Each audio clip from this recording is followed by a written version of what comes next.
না কেন? তোমার মামা তোমার মামির সাথে কথা বলতেছে, তার জন্য নিচ্ছিল না।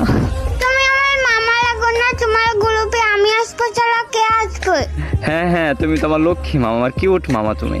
আল্লাহ, কত কিউট বাবুটা, এটা তোমার ভাগনা? হ্যাঁ হ্যাঁ, ও অনেক কিউট, মাত্র 6 বছর বয়স, গেম খেলে বুঝছো। আল্লাহ, কি বলে এগুলা? ও গেমসও খেলতে পারে? হ্যাঁ হ্যাঁ, ও অনেক ভালো গেম খেলে। মামা মামা, এটা আমাদের মামি। হ্যাঁ হ্যাঁ, এটা তোমার মামি। মামি আসসালামু আলাইকুম, কেমন আছেন? ওয়ালাইকুম সালাম বাবু, আমি ভালো আছি, তুমি কেমন আছো? হ্যাঁ আমি ভালো আছি। আরে এই পিচ্চি ফ্রি ফায়ার গেম খেলে, এটা তোমার বিশ্বাসই হচ্ছে না। বিশ্বাস হচ্ছে না তো আমার সাথে 1v1 আছেন, তারপরে বুঝতে পারবেন। এই বাবু, তুমি আমার সাথে 1v1 করবা? হ্যাঁ হ্যাঁ পারবেন, আমি মেয়েদের সাথে 1 vs 6 করি। ও মাই গড, ভয় পাইছি। আচ্ছা যাই হোক, করবার লাগে 1v1। আচ্ছা ঠিক আছে, যাও কাস্টম বানাও। কি বাইক না রেডি তো? হ্যাঁ